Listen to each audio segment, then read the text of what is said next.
サワディーカー、飯野太一です。本日は水だけ NG、脱水は3種類あるランナーのための脱水予防と水分電解質戦略をお伝えさせていただきます。皆さん、水だけ飲んでいても脱水は防げません。水だけ飲んでいてこういう経験ありませんか？体が重い、頭がぼーっとする、汗が止まらない、後半めっちゃ失速する。これは単純に水分が足りないだけではなく、水分摂取の内容と体の水分バランスが整っていないことが原因です。ここを理解して実践していくことで、夏のジョグ、ポイント練習、レースの失速がかなり変わってきます。今日の動画では水分補給のやり方、実際のスポーツドリンクの使い分け、ここを解説していきます。ぜひ最後までご覧いただき、夏を乗り越える水分補給のやり方をマスターしていってください。タイチャンネル。水分摂取の結論をまず言います。水、ナトリウム、糖、カリウム。この4つを摂取してください。水だけでも、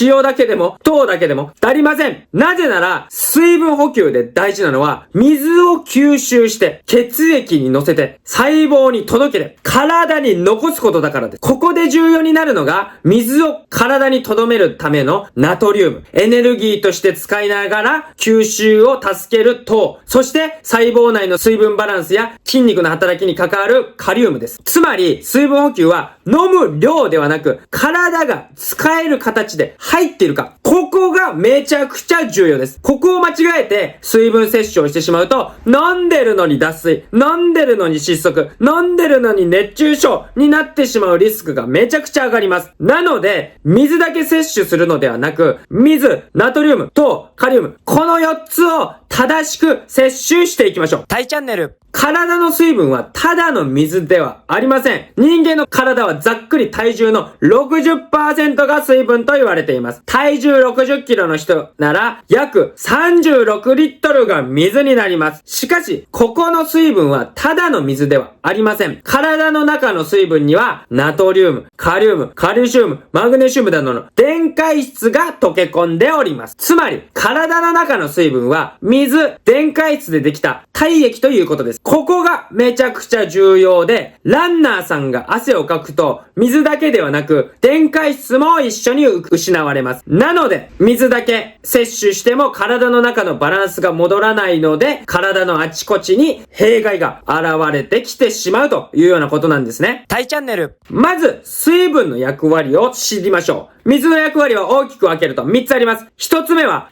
運ぶです。血液を運び、酸素や栄養を筋肉へ運びます。そして老廃物を外に出します。2つ目は冷やすことです。走ると体温が上がるので、その熱を血液で皮膚へ運び、汗を出して体を冷やします。3つ目は整えるです。体液の濃度を一定に保ち、筋肉、神経、心臓、内臓がスムーズに働ける状態を作ります。つまり、水分摂取がうまくいかないと、酸素が運べない、熱が逃げない、筋肉が動きにくくなる、心拍がめっちゃ上がる、集中力が落ちる。このような状態になってしまいます。タイチャンネル。では、なぜ水だけ摂取は NG なのか。それは、体がその時の水分構成や濃度で、水自体を動かしているからです。体の中には、細胞の中の水分と、細胞の外の水分があります。この水分は、ただ自由に動いているわけではありません。ナトリウムやカリウムなどの電解質によって、どちらに水が動くか決まります。簡単に言うと、水は濃度が濃い方に引っ張られます。汗で水分が抜ける。ナトリウムも抜ける。そこに水だけを大量に入れてしまう。そうすると、体液が薄まってしまいます。体は、このままだと、体液の濃度が薄すぎると判断して、余分な水を尿として外へ出してしまいます。つまり、飲んだ水が体に残らない状態に残ってしまうんですね。これが水だけ飲んでいると脱水っぽくなってしまう理由の一つです。タイチャンネル。皆さんに覚えておいてほしいことがあります。それは、脱水は1種類ではないということです。ざっくり3種類あります。この3種類の原因を知ることで、正しい対策ができて、予防もできるようになります。一つ目は、好調性脱水です。これは、水が足りてない脱水になります。大量の汗や水分不足で体の水分が抜けて、体液が薄くなっている状態です。イメージは、体の中がカラカラになる状態です。症状としては、喉が渇く、口が渇く、体が熱い、心拍が上がる、ペースが維持できない、夏のランニングで一番イメージしやすい脱水です。対策は走る前から水分をしっかり入れ込んでおくこと。そして運動中もしっかり補給するということです。二つ目は低調性脱水です。これはナトリウム不足の脱水です。汗でナトリウムが出る。でも水だけを飲んでしまう。そうすると体液が薄くなってしまいます。この状態では体に水があるように見えても使える水分のバランスが崩れてしまっております。症状としては頭痛、吐き気、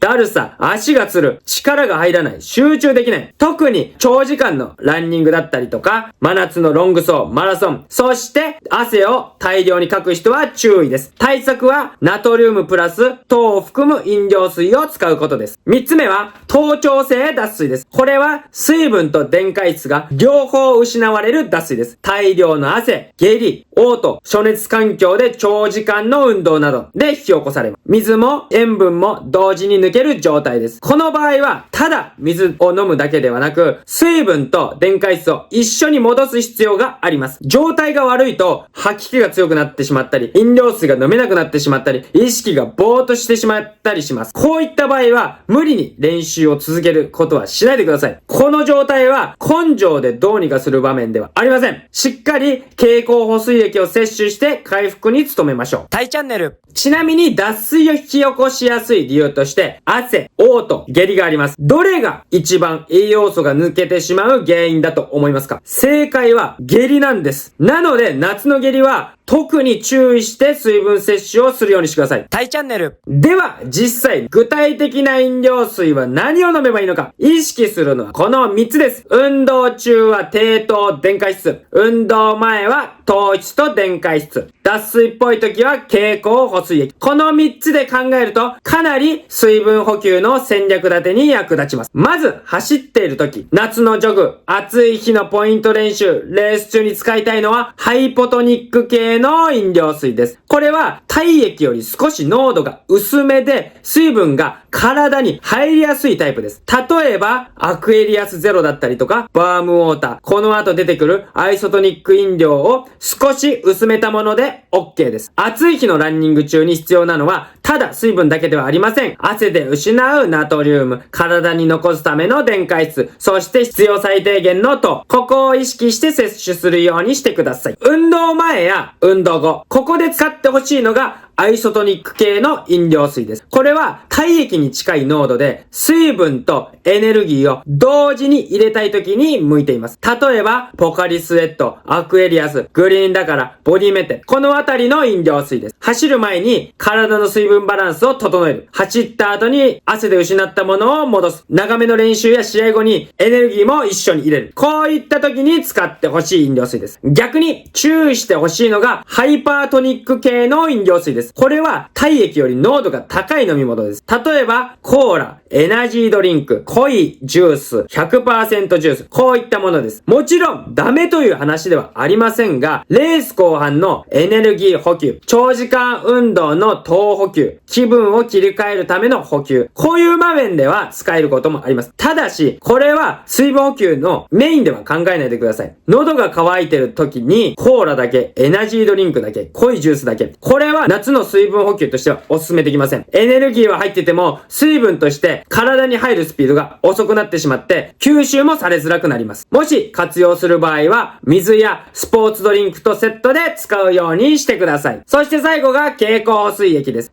例えば OS1 経口補水液と書いてある飲料水です。これは普段の練習でガブガブ飲むものではありません。目的は脱水の時に水分と電解質を戻すことにあります。大量に汗をかいた、暑熱下でかなり消耗した、下痢をしてしまった、嘔吐をしてしまった、こういう時の選択肢になります。まとめると、夏ランの飲み物選びは商品名よりも目的によって摂取内容を変えましょう。運動中は低糖、電解質、運動前後は糖、電解質、脱水っぽい時は経口補水液。そしてコーラ、エナジードリンクは水分補給で考えるのではなく、エネルギー補給として考えるようにしてください。何を飲むかではなく、いつ、何のために飲むのか。これが脱水を防ぐ水分戦略です。ここを間違えないことが夏ランではかなり大切になります。この3つで水分戦略を立てていくようにしましょう。タイチャンネル。いいのおすすめの水分補給戦略は、走る前に整える、蓄えるです。いいの自身ですね、人一倍汗をかくタイプで、夏に走ると、もうシャワー浴びたのかっていうぐらいびちょびちょ。靴もぐちょぐちょで毎回洗わないといけないぐらいでした。その分、消耗が激しく、夏の練習が全くできませんでした。しかしですね、走る前に整える、蓄える戦略をとって大きく夏の練習が変わりました。練習前に時間をかけてアイソトニック系の飲料でエネルギーと水分を入れておきます。そして経口補水液で水分と電解質も一緒に入れておきます。こうすることで体の中の水分のキャパを練習前に高めておくようにしていました。イメージは練習前の状態を満タン10にしておくような感じです。もし練習中に汗で7失ったとしても10から7失っても3残ります。しかし、最初から7しか溜まっていない状態で走り始めて、そこから7失ってしまいます。もう0に近い状態になってしまいます。この差が夏の練習では本当に大きい差になって現れます。そして練習後もただ水を飲むだけではなく、水分、電解質等をしっかり戻す。経口補水液やアイソトニック系の飲料を必要に応じて摂取する。そのようなことをして体の中の水分状態を回復させていく。このような戦略をとっておりました。いいのはこれを意識するようになってから、夏の練習後の極度の疲労感や走ってる途中に急に動かなくなる感覚がかなり減りました。皆さんもぜひ実践してみて、酷暑一緒に乗り越えていきましょう。タイチャンネル。まとめです。今日覚えておいてほしいことは3つです。1つ目、水分補給は水を飲むのではなく、体に水を残すことを意識して摂取しましょう。2つ目、脱水は3種類あります。水分不足の高調性脱水、ナトリウム不足の低調性脱水、水と電解質が両方抜ける等調性脱水。3つ目は、夏ランはナトリウム、糖、カリウムが鍵です。水だけではなく、ナトリウムで体液のバランスを整えて、糖で吸収を助ける。そして少量ずつ走る前から準備をする。この3つを押さえて水分補給をしていくようにしましょう。夏の失速は根性不足ではありません。準備不足です。水を飲むだけではなく、使える水を体に残す。この考